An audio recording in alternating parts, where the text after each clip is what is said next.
नमस्कार दोस्तों, मैं हूं मनविंदर और मेरे चैनल पे आप सभी लोगों का बहुत स्वागत है। ऐसा लगता है कि कनाडा के राष्ट्रपति जस्टिन ट्रूडो को प्यार की भाषा समझ नहीं आती और एक और भाषा होती है। लग रहा है कि उस भाषा में समझाने का अब वक्त आ गया है।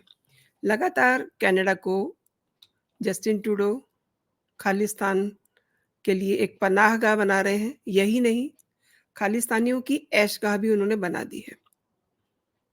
अब एक और मामला सामने आया है जहाँ पर ये कहा गया है कि किसी को इस आधार पर कनाडा में बसने से रोका नहीं जा सकता कि उसने खालिस्तानियों को रहने के लिए ठिकाना और खाना दिया है।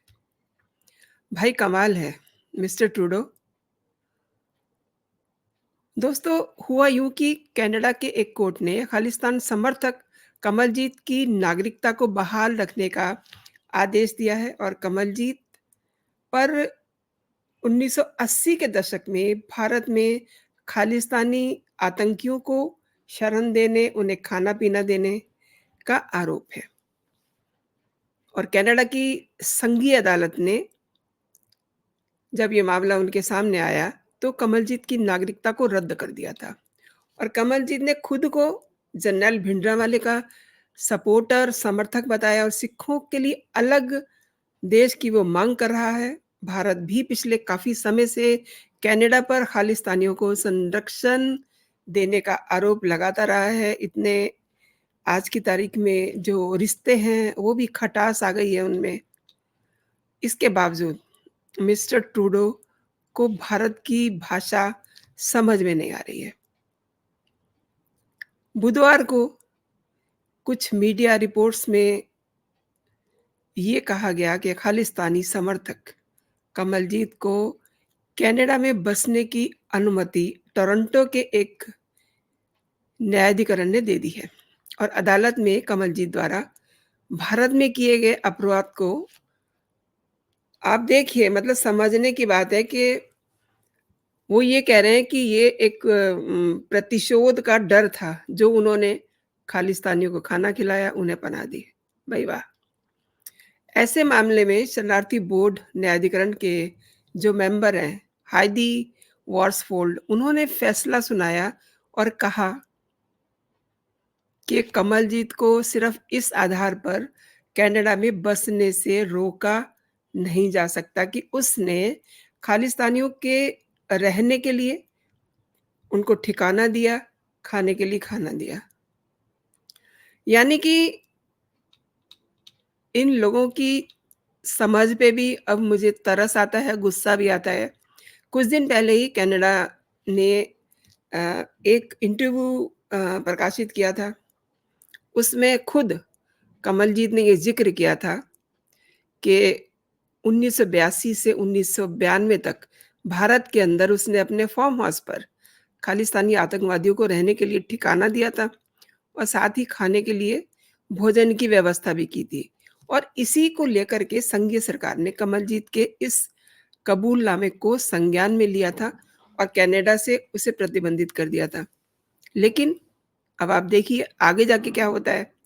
कमलजीत ने कनाडा सरकार के इस फैसले को टोरंटो के कोर्ट में चुनौती दी और इसी केस की सुनवाई करते हुए कोर्ट ने कोर्ट के जो मेंबर हैं हाइदी वॉर्सफोल्ड, उन्होंने ये कहा कि कमलजीत ने कबूलनामे पर ज़रूरत से ज़्यादा जो उनका जो कबूलनामा है जिसमें उन्होंने ये कहा है कि उन्होंने मजबूरी में उनको रहने के लिए ठिकाना दिया, यानी कि डर में, और उनको खाना दिया।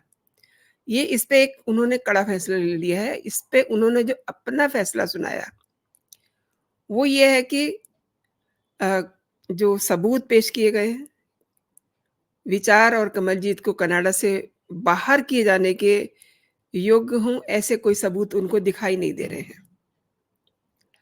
जो इंसान खालिस्तानियों को सपोर्ट कर रहा है, खाना दे रहा है, रहने के लिए उनको ठिकाना दे रहा है, इससे ज़्यादा सपोर्ट सबूत और क्या चाहिए? और ये उसने खुद बताया है, कोई दूसरा, तीसरा बंदा या किसी अखबार की कटिंग का हिस्सा नहीं है, ये उसने खुद कहा है। और ऐसा लगता है कि भारत लगातार शांति के ज़रिए चीज़ों को देख रहा है। अब खुद ट्रूडो को ये समझना होगा कि उसे क्या करना है। वैसे एक चीज़ मैं बताऊँ दोस्तों, ऐसे लोगों की एक लंबी लिस्ट बनी हुई है, जो कनाडा की सिटीज़न लिए हुए हैं और खालिस्तान के समर्थक हैं। गुरपतवंत सिंह पुन्नू जैसे लोग ऐसे लिस्टेड लोगों को बचाने में लगे हुए हैं। हालाँकि उन्हें पता है कि लिस्ट में सबसे ऊपर जो नाम है वो पुन्नू का है और उसका नंबर भी जल्दी आने वाला है। और देखिए भला उन अज्ञात लोगों का जो लगातार ऐसे लोगों का सफाया कर रहे हैं, फिर वो चाहे पाकिस्तान हो, जैसे कि कल अतीफ़ के साथ हुआ, चाहे फिर वो कनाडा हो, जैसा कि निज्जर के साथ हुआ। तो ये सब लोग अपना काम कर रहे हैं। वी डोंट नो कि कौन अज्ञात लोग हैं, लेकिन जो भी हैं, वो भारत के दोस्त हैं। We can say this time. और इससे भी दिलचस्प ये है कि पुन्नू वैसे तो खालिस्तान का सरगना बना फिरता है, लेकिन डरपोक इतना है कि गुरुद्वारे में जब वो निज्जर की शोक सभा में गया, तो उसके साथ तमाम सुरक्षा बल थे, कमांडोज़ भी थे। 5 गाड़ियाँ भर के उसकी सुरक्षा में गई थी। उतने लोग वहाँ शोक सभा में नहीं आए हुए थे, जितने कि पुन्नों के साथ सुरक्षा में आए हुए थे। अब बात करते हैं कि इसमें जो जिस तरीके से पुन्नू एक्टिविटीज़ को कर रहे हैं, इसके पीछे भी सीधा-सीधा हाथ जो है ट्रूडो का ही है, क्योंकि वो ट्रूडो के घाघरे में चिपके बैठे हुए हैं, वहीं से वीडियो बनाते हैं, वहीं से वीडियो सबके सामने रखते हैं। अभी आप ये देखिए ना इनकी जो गीदड़ भमकियाँ हैं, उसको देने में ये माहिर हैं। पिछले दिनों आपने सुना होगा कि इन्होंने क्या कहा था कि अहमदाबाद में मैच होने जा रहा है 6 और 7 तारीख को, उसमें खालिस्तान के झंडे लहराएँगे। क्या हुआ? मतलब पुन्नू से मैं पूछना चाहती हूँ कि ऐसी धमकियाँ क्यों दे रहे हो? किसकी शय पे दे रहे हो ये तो सबको पता है कि आपको ट्रूडो की शय है। अच्छा पिछले दिनों भारत सरकार ने कनाडा पे कई बार खालिस्तानियों को सपोर्ट करने का आरोप लगाया है और अब ये बात पुख्ता भी होती जा रही है। ये बात ट्रूडो को भी पता है, ये बात हमें भी पता है, हमारी जाँच एजेंसीज़ को पता है। लेकिन ये क्रम कहीं अभी रुक नहीं रहा। ट्रूडो जिस नशे में चूर है ना, अब उस नशे को तोड़ना होगा। हालाँकि वो नशा जिस समय भारत में आए हुए थे, बरामद कर लिया गया था। वो अलग बात है कि वो उसके बाद फिर 2 दिन रुकने के बाद वापस चले गए कनाडा। लेकिन उनके जाने से पहले ही ये सब बातें कनाडा के मीडिया ने उनके स्वागत में उनके सामने परोस के रख दी जब वो पहुँचते हैं वहाँ। चाहे कनाडा हो, चाहे पाकिस्तान हो, भारत के दुश्मन दोस्तों अब निपटते जा रहे हैं। और ये जो अज्ञात दोस्त हैं ना, जो आए दिन खुशखबरियाँ दे रहे हैं, इनके लिए मेरे मन में बहुत प्यार है। ऐसे अज्ञात लोगों की लंबी उम्र हो और ये भारत के दुश्मनों को इसी तरीके से निपटाते रहें। जो लिस्ट बनी हुई है, उसमें एक-एक करके अ, उसकी लिस्ट को छोटा करते जाएँ, चाहे वो कनाडा में हो, चाहे वो पाकिस्तान में हो, चाहे फिर वो हमारे ही देश में क्यों ना छिपे हुए हों। क्योंकि हमारे देश में भी उन लोगों के बहुत सारे सपोर्टर हैं। अब केजरीवाल को ही लीजिए, पंजाब की तो बात छोड़ दीजिए। केजरीवाल खुद पुन्नू के कनेक्ट में रहते हैं, उनकी लगातार फ़ोन पे बात होती है।